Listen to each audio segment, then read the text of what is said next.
We are here in Glendale at the University of Phoenix Stadium with complete coverage of the Final Four. But before we get to all of the excitement down here in the Valley, let's take a quick look at what happened over the weekend in the High Country. And we'll start things off with the game that everyone is talking about. No, it's not the Super Bowl. Over the weekend, the best rivalry in the state of Arizona was renewed once again on the basketball court as Flagstaff and Coconino squared off. Caitlin Verfurth, the Paralympian that lives right here in Flagstaff, has a story that's been told on a number of occasions, but never before like this. Something that's a little different this year for a Phoenix Suns team is the emphasis on defense.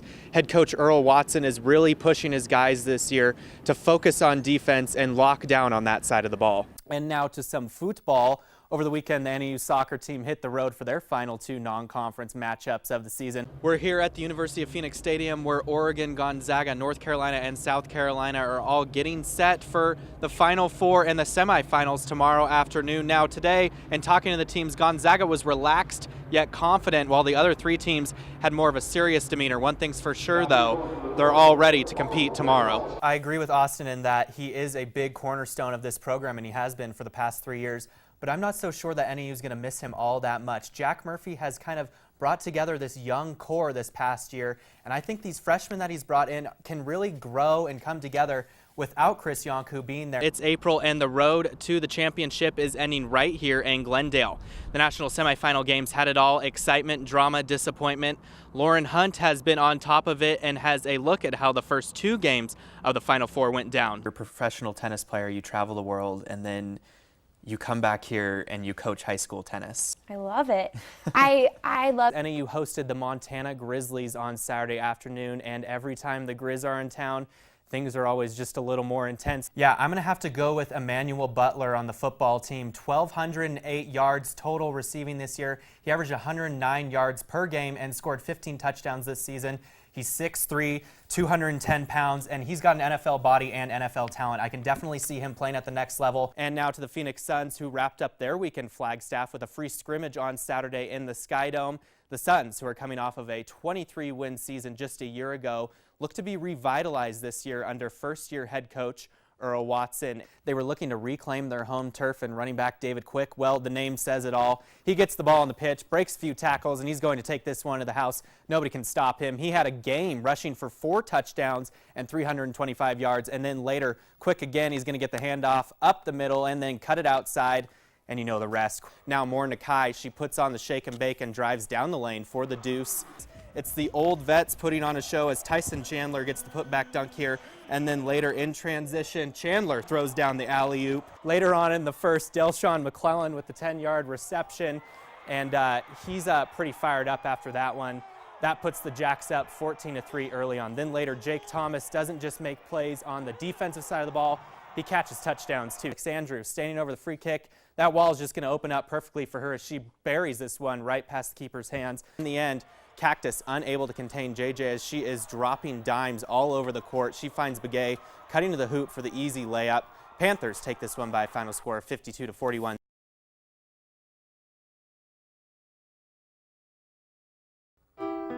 Behind every athlete, a unique story. Caitlin Verfurth is no exception. I play wheelchair tennis. I've been playing wheelchair tennis on and off since I was about 15 years old. Growing up in Wisconsin, Verfurth lived an ordinary life. But in an instant, at the age of 7, her life would change forever. On a day like any other, Verfurth, her mother, and brother were driving along a road near their home in Port Washington when an 18-wheeler struck their car. I saw you said something that you saw something pretty remarkable after the accident. When I woke up in the car, it was really bright. I just remember it being really, really bright. And I just saw my mom, and there was cracked glass and there was blood everywhere. But I remember, unbuckling my seatbelt, and then as I was unbuckling my seatbelt, realizing that I couldn't feel my legs nor could I move them.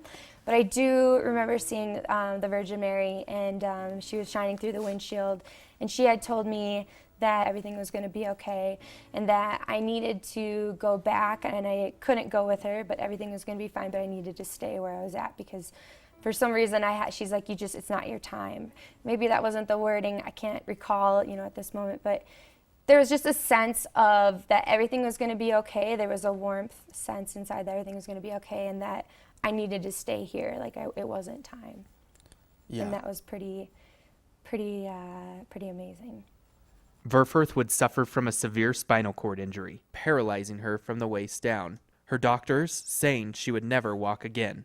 I was really upset, really upset. I was like, how can I go on? What am I supposed to do with my life? And I just couldn't figure out why this was happening to me. It was a long journey of pain and reconstruction. Through extensive rehabilitation, Verfurth would be forced to overcome adversity and adapt to her new life, slowly becoming more independent. Despite her life being flipped on its side, she would find peace on the tennis court. In 2004, Verfurth found herself back on top, representing Team USA in the 28th Olympiad in Athens, and again 4 years later in Beijing. She's even collected some hardware along the way, competing in numerous Pan Am Games. Verfurth's most recent Olympic appearance, though, came this past summer in Rio de Janeiro. It's just on a whole other level of nervousness, excitement, anxiety, all that. And that's why I think in the Olympics and the Paralympics, there's just so many unknowns. Like, you can put so much pressure on yourself. Those 4 years you've been working so hard for this moment, and now it's here, and it's like, oh my God, I'm messing up. This is horrible. In Rio, Caitlin would lose in round one playing against Yiske Griffin, the #1 wheelchair tennis player in the world. In doubles competition, Verfurth and her partner would narrowly miss out on a spot in the podium, falling in the quarterfinals. Now she returns to the high country, coaching at Flagstaff High School. You know, you're a professional tennis player, you travel the world, and then you come back here and you coach high school tennis. I love it. I love giving back to a sport that has given me so much. You know, I don't think I'd be sitting in front of you today if none of this ever happened, you know. A sentiment that carries a world of meaning for those Verfurth has coached. She got in this car accident when she was 7, and she somehow got through it and became a professional tennis player. So that just kind of proves to me no matter what happens in my life, I am going to be able to get through it. Do you have a problem with the term disabled? Yes. Why? I hate it because it makes me, it's all the things are negative about it. It's just an XXX. So it's disabled. So you can't do this. And I can't remember, but I used the thesaurus and I put in disabled, and it came up with all these negative terms. And so that's why I absolutely hate the word. So how do you work to change the vernacular that we all use? Well, just really constantly being self-aware of using the word, and just when I'm out and about and talking to people, and saying, well, I'm parked in the accessible spot, or if somebody says to me, well, you're disabled, and I'll come back with something like, well, I actually have a lot of really great abilities, or these are things that I am able to do. An attitude Verfurth carries with her throughout life. There's nothing that I can't do, and I truly believe that deep down in my heart. There's nothing that I can't do. I just have to do it differently. Of course, the only thing I can't do is walk, maybe right now, but other than that, there's nothing that I can't do, and there's nothing that's going to stop me from doing something. And so whether it is getting on my hands and knees and crawling to where I have to go, I will do it. We're here at the University of Phoenix Stadium where Oregon, Gonzaga, North Carolina, and South Carolina are all getting set for the Final Four and the semifinals tomorrow afternoon. Now today, in talking to the teams, Gonzaga was relaxed yet confident, while the other three teams had more of a serious demeanor. One thing's for sure, though, they're all ready to compete tomorrow. The Bulldogs' calm demeanor came through today when they told stories about a camping trip that they took early in the season where Mark Few was worried about the way his team reacted to being in the wilderness. I mean, just amazing that they would be so frightful of being out, in God's country, in dark where there's absolutely nothing that could do anything to them, but yet they have no issues wandering the streets of South Chicago or Los Angeles. The Tar Heels, on the other hand, are used to this jungle of the Final Four as they are making back-to-back appearances, but they are just focused at the task at hand. I mean, it's a new game. It's a new Final Four, new team. I think we're just taking it one game at a time. Right now we're focused on Oregon. All four teams held open practices for the public today, and there was a lot of local fan support for each and every one of them. And one thing's for sure, the Valley is ready for this madness to continue. But in all that madness, these teams still have a job to do. Our job as coaches, try to keep them focused and try to get them ready, to play their best. And I think we're in that mode.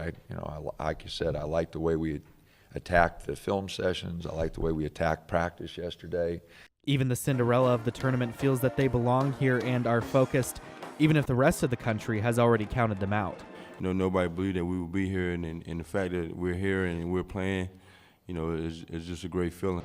The Final Four will start tomorrow with Gonzaga and South Carolina beginning at 3 o'clock, followed by Oregon versus North Carolina. Now, to keep up on all the Final Four action, you can follow NAZ Today on Twitter and Facebook. In Glendale, Jacob Larsen, NAZ Today. Nick Arciniaga, a California transplant, moved here to Flagstaff to pursue his running career at altitude. But what makes a runner tick? Focused and diligent. Very quiet, but in a way outgoing. Competitive, as relentless, as determined of a person as I probably have ever met. And that determination has led Nick to his successes. His competitive nature was instilled in him from a very young age. It's just something that I guess it's kind of innate in me. It's how I was raised. It's kind of be the best I can be. My dad always kind of influenced that a little bit. And so every time I come out in like my daily training, it's something that I have a mission that day, that I have a goal, and I try to make it fun. I try to make it entertaining. Or when I'm running with my teammates, we're joking around even though we're getting the work done. And Nick does get work done. What makes him unique is his commitment to the community of Flagstaff and his willingness to travel all across the world competing with the world's greatest athletes, just to end up right back here in Flagstaff to coach a local running team and work at a running store downtown. I wanted more of a support system throughout the community, so I started showing up to Team Run Flagstaff and started working at the running shoe store, training with a bunch of different guys that I had been training with before, and just being more and more involved with everybody else's running community. Nick's dedication to the community and Team Run Flagstaff have not gone unnoticed, and he has become a staple in this town. I mean, Nick runs twice a day, almost every day, and he does a lot of long runs, and he'll do bits and pieces of those runs with, all sorts of people around town. But for Nick, running is just a part of him. It's something that has shaped him into who he is, and it is something that will forever be a part of his life. I'm going to be doing this for the rest of my life. Might as well have fun with it and see if I can make an Olympic team, see if I can travel all these different world marathon majors, and just get the most out of it as I can. Jacob Larsen, NAZ Today. Clouds may be rolling through Flagstaff, but inside the Roll Activity Center, the suns are shining bright. The Phoenix Suns are back for the 20th time holding training camp here in Flagstaff. The New Look Suns, led by head coach Earl Watson, are a young group with a lot of energy, and Coach Watson is excited to finally get them all together on the court in a practice setting. The last few months was a build-up. Today was different because I can actually get on the court and make adjustments and teach more instead of pulling guys off when they get done playing. Something that's a little different this year for a Phoenix Suns team is the emphasis on defense. Head coach Earl Watson is really pushing his guys this year to focus on defense and lock down on that side of the ball. We know in order for us to achieve something special, which we will, we have to be a really solid defensive team. And our goal is to continue to build on what we finished last year. The intensity that Coach Watson brings every day to this team has given them a new identity, and even NBA vet Jared Dudley is taking notice. He looks for the best in everyone. He really wants everyone to have the best opportunity this year, and with him, you can definitely see our intensity is at the top, and if it's not, he'll call out Tyson or myself easily. Coach Watson wants to see this team find success, and he knows that means taking care of the little things and paying attention to the details. I'm a detailed person. Details to me matter. It creates a better vision when players start to visualize and they go home and they think about basketball. The quicker they can know their role, the better they can visualize and accept what's coming and prepare. With a new outlook for the Suns and an emphasis on defense, there needs to be time for fun as well, and no one knows that better than Dudley. I'm looking for a karaoke bar. Maybe have these rookies do karaoke and dress them up in some Halloween costumes or something. But we're here. I mean, if we're in college town, we might as well hang out with the college kids, right? I mean, half fun, half serious, right? But before the fun begins, Coach Watson has to get the Suns into form this week in hopes that a championship might be on the horizon. Jacob Larsen, NAZ Today.